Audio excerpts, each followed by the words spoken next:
Hello and welcome into the Birds and Braves podcast. I'm Luke Winstel. Thank you all for tuning in. Today I had some questions about the Atlanta Braves. Some questions about what they should do with their bullpen, should they sign Kimbrel or Keuchel, what moves could they or should they make at the trade deadline, and also I was wondering about the rookie years of some players like Austin Riley, Mike Soroka, and some of the others in the Braves' young core. So I decided to bring in Nick Cellini, co-host of Cellini and Dimino on local Atlanta radio station 680 The Fan. Cellini talked Braves with me and answered all my questions. Here's my interview with Nick, recorded on June 4th, 2019. Nick, thank you for joining me on the show. Luke, my pleasure. How are you doing today? Doing very well. How are you? I'm doing great. Looking forward to having a conversation about everything. So, ready when you are, man. Fire away. All right, well, my first question, I wanted to talk about the Atlanta Braves to begin and start off with the MLB draft that we had last night. I wanted to get your thoughts and your reaction to the Braves picking Shea Langeliers at 9 and Braden Shoemake at number 21.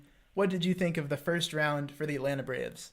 Well, Langeliers is a guy that he has a fast track to be defensively anyway a major leaguer in the not-too-distant future. And when you look at the pipeline at catcher, they really haven't had that since the days of Brian McCann. So in that regard, I think it was a solid pick. Although, let's face it, in any draft, let alone the major league draft, nobody really knows what the future is going to hold. And then the kid out of Texas A&M, I know he was a shortstop in college, but he played a little bit of outfield. They say he could project as a second baseman as well, one of those utility guys. And let's face it, in today's game, the more you can do, the better. The interesting thing is with Brian Bridges being gone for the first time since the early 90s, they actually went with a position player in the first round, very much going against what the Braves have been about over the years. But with Alex Anthopoulos getting his people in there now, it looks like they're going in the other direction, going for position players. In fact, I think 22 position players went overall in the first round. First time that's happened in quite some time, if maybe the first time in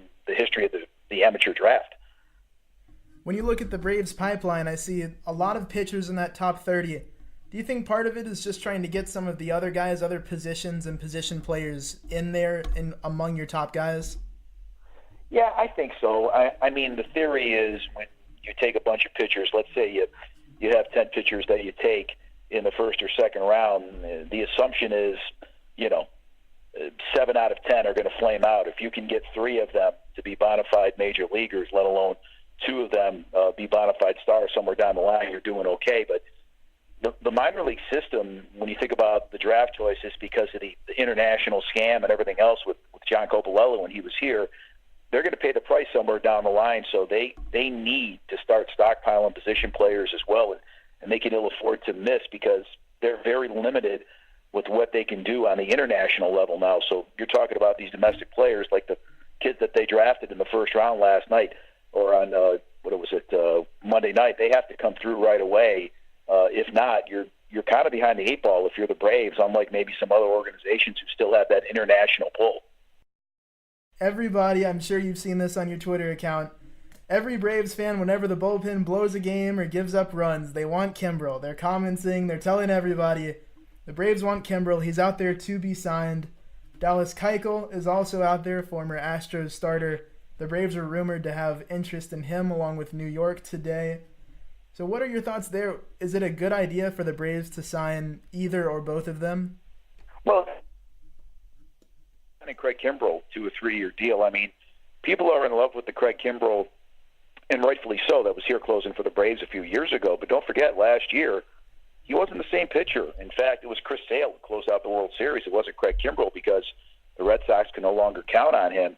You can't – I know the money is there, but you can't afford to pay a guy like that for 3 years. And I think it's the same deal with Dallas Keuchel. I mean, they're talking about signing him sight unseen, signing him without working him out, which I think would be flat out irresponsible. So I'm more along the lines of taking the other side of this. I know what they've been in the past, but what you were in the past isn't necessarily an indication of what you're going to be in the future. Be careful if you're going to sign a Kimbrel or a Keuchel to a longer-term deal. I'm just not willing to do it. Yeah, I agree. I'm in that boat as well. I took a vacation up to Boston last week, and I talked with a lot of Red Sox fans, and I was like, man, do you think Kimbrel's worth it if we were to pay him the big bucks? And I got a unanimous no. They were saying that he was walking guys and putting guys on base, and he just wasn't the same version of himself. I totally agree with what you said there on Kimbrel and Keuchel. Now, with the bullpen that you mentioned, it's still in flux. I like that the team has started to get things sorted out. They've found some guys that have been getting outs, and they've gotten rid of some of the guys like Jesse Biddle and Johnny Venters that haven't been able to get the outs for them. How do you think the team could make that bullpen better for the stretch run as they're competing with the Phillies and also for the playoff run?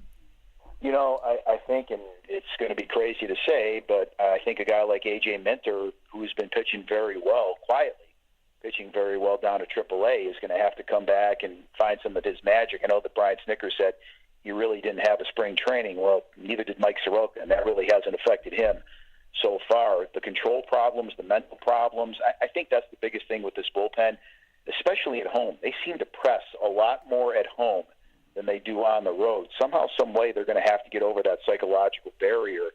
If they can't, then I don't think they're going to overtake the Phillies. You're going to have some modicum of consistency coming out of this bullpen. Luke Jackson still giving up home runs here and there, and Luke Jackson, the multiple inning saves, I just don't know how long he's going to be able to keep that up. I've looked at the Braves and their AAA roster. You've got A.J. Minter, Kyle Wright, Bryce Wilson, Shane Carl, and A.J. Minter, among other guys that are down there that have major league experience. I think they can get something done in-house. Are there any trades that you would look to consider if you're the Braves for a bullpen guy, like maybe a Shane Green from Detroit or any of the other rumors? Yeah, I mean, the problem now is when you start talking about bullpen guys and you start talking about so many different teams in contention with the second wild card, it's kind of a crapshoot because all it takes is one team offering the farm, so to speak, and the Braves just aren't willing to do that. We had Mark DeRosa on from Major League Baseball Network last week, and he said something that I think stuck with me. He said there's a distinct possibility this team might make a couple of minor deals around the trade deadline, but they're going to stand pat. They're going to say, look, if not this year, next year, the year after that, we've got a lot of guys coming through the pipeline, position players and pitchers, and we're going to wait it out. And that's something Braves fans certainly don't want to hear, but there's a very real kind of something worth thinking about what Mark DeRosa had to say last week. Yeah, I look at that with the Braves standing pat, and after watching the Dodgers series, I know that has been a little bit of time ago, but I have to wonder, is the team ready to contend this year? Do they have that kind of depth and that kind of pitching to make a deep run? Yeah, that's a good question. I mean, even if they add a couple of pieces to the bullpen, can they still keep up with a team like the Dodgers? Do they have the horses to compete with a team like that? I'm not really sure that they do. I think when you break it down position player by position player with the Phillies, I think they can hang around the big picture when you look at the National League. Now, I'm not really sure anybody's going to overtake the Dodgers. They just have too many bats. They have too many pitchers, and seemingly, I mean, they come at you in waves, both offensively and when you talk about their starting staff. The Braves have had some young players that we've been looking forward to seeing for a long time. For example, Max Fried, who's pitching tonight, also Austin Riley and Mike Soroka, among others. Is there a Braves player from those three or anyone on the team that has been the most pleasant surprise to you this year? Well, I think it has to be Austin Riley. I mean, Austin Riley was the National League Rookie of the Month for May, and his power numbers since he's been called up, never mind rookies, or anybody in the National League, I don't think anybody could have foreseen this happening this quickly with Austin Riley. And certainly Austin Riley's going to come back down to earth. I mean, nobody is going to stay that hot. I don't care who you are, but the thing about him is, having talked to him at spring training, he's already married. He's 22 years old. He's on such an even keel that I don't think it's going to affect him all that much. One of the unpleasant surprises has been Ronald Acuna, who's been in a slump. And if you look at him, Ronald Acuna loves playing baseball, and he's a guy that I think right now is thinking too much at the plate.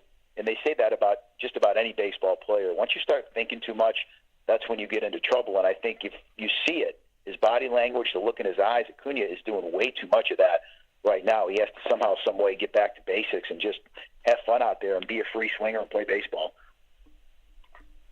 Yeah, and you mentioned Austin Riley and his start Have you ever, in all of your years watching baseball, seen a start like that from a rookie?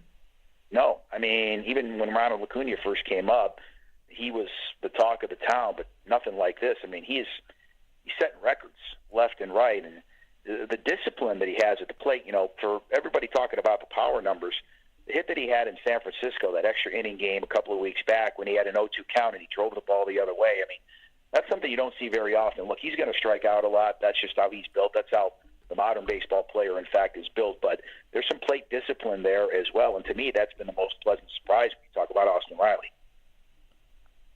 Another player that I've liked, I can't say I've maybe been surprised by it, but I've been very happy with his performance, is Dansby Swanson. Had a huge game on Sunday against the Detroit Tigers. What do you think has been the difference for him in 2019? I think his opposite field power has been the key. When he first came up, and even going back to last year, that pitch down and away, that slider, he would just kind of go fishing, and now he's driving the ball the other way.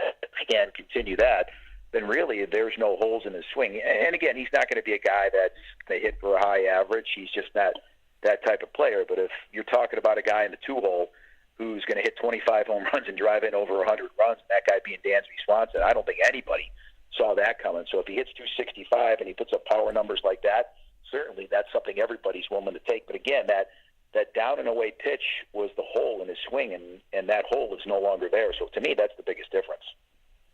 Do you think Dansby should be an all-star this year? I do. I mean, it's hard to debate otherwise when you look at his power numbers. Again, the batting average isn't exactly where you want it to be, but if he continues on this power surge that he's on, then I think certainly he merits consideration. And then from the Braves' perspective as a team, Alex Anthopoulos in the front office, do you try to lock up Dansby after this year, or what do you do just because it looks like he's only going up from here? Well, it seems like that's the trend with them. They're going to try to lock in some of their younger players, and if they think Dansby Swanson is the future, then certainly you've got to believe, and especially, again, if he continues to do what he's doing this year, they're going to have those conversations. Now, will he sign a team-friendly deal like Acuna and Ozzie Albies did? I don't know if he's willing to go that far, but again, at least the Braves are willing to have those conversations, put pen to paper, in fact, with some of their younger players, their so-called core. That's all the questions I had. Thank you for your time, Nick. Anytime, sir. I'm here for you. You have my number. Give me a call. Awesome. Thank you.